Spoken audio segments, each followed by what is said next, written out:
बिस्मिल्लाहिर्रहमानिर्रहीम। अस्सलाम वालेकुम। माई सेल्फ एमन। टुडे जो हम टॉपिक डिस्कस करेंगे वो है Lewis concept of acids and bases. ये हमने 10th क्लास का चैप्टर स्टार्ट किया हुआ है एसिड बेसिस एंड सॉल्ट्स। इसका ये थर्ड लेक्चर है। फर्स्ट लेक्चर में हमने आर्हेनियस कॉन्सेप्ट को डिस्कस किया था, सेकंड में हमने ब्रॉन्स्टेड-लोरी को डिस्कस किया था और थर्ड वन हमारा लेक्चर है अब Lewis concept of acid and bases. इस लेक्चर में हम लीविस कॉन्सेप्ट को डिस्कस करेंगे। लीविस कॉन्सेप्ट जो है वो जी.एन. लीविस ने 1923 में प्रपोज किया था। इसने एसिड और बेसिस का कॉन्सेप्ट दिया था। अकॉर्डिंग टू दिस कंसेप्ट इसने बोला कि एसिड एक ऐसा सब्सटेंस है जो क्या करता है, इलेक्ट्रॉन पेयर को एक्सेप्ट करता है, और दूसरी तरफ बेस एक ऐसा सब्सटेंस है जो इलेक्ट्रॉन पेयर को डोनेट करता है। ठीक है, acid which can accept a pair of electrons and base which can donate a pair of electrons. Example उन्होंने ली अमोनिया और बोरोन ट्राईफ्लोराइड की by forming a coordinate covalent bond. इन दोनों के दरमियान एक कोऑर्डिनेट कोवलेंट बॉन्ड बनवाया। कैसे? अमोनिया हमारे पास लीविस बेस है और अमोनिया के पास इलेक्ट्रॉन पेयर है, और बोरोन ट्राईफ्लोराइड हमारे पास लीविस एसिड है। अब अमोनिया और बोरोन फ्लोराइड के दरमियान कोवलेंट बॉन्ड बनना है। कैसे?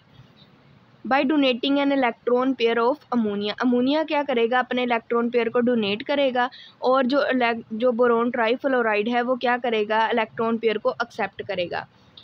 अमोनिया ने इलेक्ट्रॉन पेयर डोनेट किया और लीविस एसिड जो है बोरोन ट्राईफ्लोराइड उसने एक्सेप्ट किया।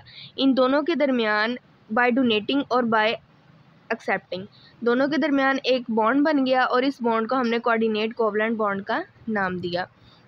ये थी लीविस कॉन्सेप्ट की example.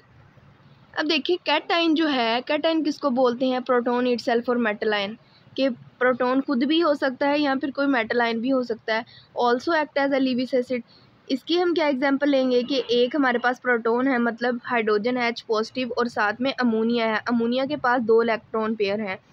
Where H positive act as an acid और अमोनिया एज अ बेस। यहाँ क्या है कि H positive act as a acid act कर रहा है, ammonia as a base act कर रही है। तो इसमें होगा क्या कि जो हमारे पास इलेक्ट्रॉन पेयर है वो एक तरफ डोनेट होगा और दूसरी तरफ एक्सेप्ट कर लिया जाएगा, और इनके दरमियान एक बॉन्ड बनेगा, कोऑर्डिनेट कोवलेंट बॉन्ड, जिससे देखिए हमारे पास एक कंपाउंड आया NH4 और हमारे पास बाहर प्लस आया। Product of any Lewis acid base reaction is a single species. अगर लीविस एसिड और लीविस बेस रिएक्शन के प्रोडक्ट के दरमियान एक सिंगल स्पीशी हमारे पास फॉर्म्ड हो, सिंगल स्पीशी उसका रिजल्ट हो, जो हमारे पास प्रोडक्ट बने वो सिंगल स्पीशी हो, तो हम इसको अडक्ट बोलते हैं। तो neutralisation reaction according to Lewis concept क्या होगा? Donation and acceptance of electron pair to form a coordinate covalent bond. जब डोनेशन होती है साथ ही इलेक्ट्रॉन पेयर को एक्सेप्ट कर लिया जाता है तो कोऑर्डिनेट कोवलेंट बॉन्ड बनता है, और ये क्या है? एक अडक्ट है। इसको हमने क्या बोला था? एक अडक्ट है। और इस पूरे जो रिएक्शन को हम क्या बोलेंगे? Neutralisation reaction according to Lewis concept.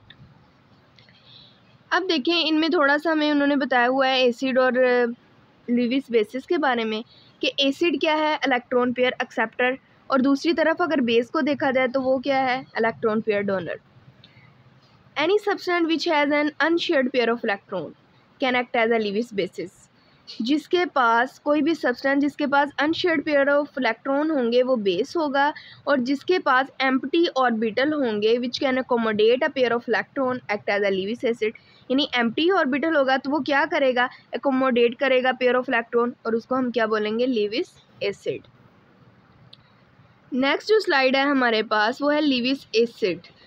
According to Lewis concept following species can act as a Lewis acid. हम इसको लीविस के एग्जांपल के तौर पर भी ले सकते हैं कि लीविस कंसेप्ट के अकॉर्डिंग ये जो फॉलोइंग स्पीशी दी हुई हैं ये लीविस एसिड एक्ट करती हैं। Molecule in which central atom has incomplete octet.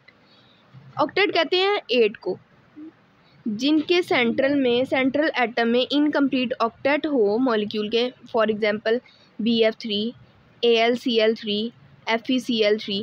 Central atom has only 6 electron.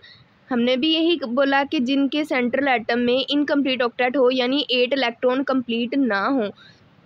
तो ये तीनों मॉलिक्यूल ऐसे हैं जिनके सेंट्रल एटम में सिर्फ 6 इलेक्ट्रॉन्स हैं, therefore these can accept an electron pair. तो ये क्या करेंगे, इलेक्ट्रॉन पेयर को एक्सेप्ट करेंगे, और जो इलेक्ट्रॉन पेयर एक्सेप्ट करता है वो हमारे पास क्या है, लीविस एसिड। नेक्स्ट उन्होंने कहा है simple cation can act as a Lewis acid. Simple cation, cation में प्रोटॉन इटसेल्फ भी हो सकता है या फिर कोई मेटल भी हो सकती है, तो इसीलिए उन्होंने कहा है कि simple cations can also act as a Lewis acid. All cations act as a Lewis acid since they are deficient in electron. इनमें क्या होती है, इलेक्ट्रॉन की डेफिशिएंसी होती है। However, cations such as sodium, potassium, calcium ions etc. have very little tendency to accept electron. इनके दरमियान जो है वो लिटिल टेंडेंसी होती है कि इलेक्ट्रॉन को एक्सेप्ट कर सकें, जबकि जो कैटाइन है हमारे पास हाइड्रोजन, Ag पॉजिटिव, आयरन वगैरह, ये जो हैं इनमें इलेक्ट्रॉन एक्सेप्ट करने की हायर टेंडेंसी होती है। ये दोनों क्या लीविस एसिड एक्ट करते हैं, लेकिन इनमें फ़र्क ये है कि जो पोटाशियम, सोडियम है उनमें लिटिल टेंडेंसी होती है इलेक्ट्रॉन को एक्सेप्ट करने की, और जो H पॉजिटिव और Ag पॉजिटिव हैं इनमें हायर टेंडेंसी होती है लीविस एसिड यानी इलेक्ट्रॉन को एक्सेप्ट करने की। इनको हम बोलते हैं लीविस एसिड। इसी तरह हम लीविस बेसिस की भी एग्जांपल लेंगे। According to Lewis concept following species can act as a Lewis basis. First one है हमारे पास neutral species having at least one pair of electron. Neutral species जिनके पास वन पेयर ऑफ इलेक्ट्रॉन्स होते हैं, for example ammonia, amines, alcohol act as a Lewis basis because they contain a lone pair of electrons। इनको हम Lewis basis क्यों बोलते हैं, क्योंकि इनमें लोन पेयर ऑफ इलेक्ट्रॉन्स मौजूद होते हैं। और हमने लीविस बेसिस किसको बोला था, विच can donate N electron pair, और इनमें एक एक लोन पेयर मौजूद होता है। सेकंड है नेगेटिवली चार्ज स्पीशीज़ और एनाइंस। हमारे पास जो लीविस एसिड था वो कैटाइंस को हमने क्या बोला था, लीविस एसिड, तो एनाइंस को हम क्या बोलेंगे, Lewis basis. For example chloride है, साइनाइड है, हाइड्रोक्साइड आयन है, ये सब क्या है, लीविस बेसिस जो हैं वो एक्ट करती हैं। ये था आज का लेक्चर। उम्मीद है कि लेक्चर की समझ आई होगी। इस वीडियो को लाइक करें, शेयर करें, कमेंट करें और इस चैनल को सब्सक्राइब करें। इंशाल्लाह नेक्स्ट लेक्चर में मुलाकात होगी। अल्लाह हाफिज़।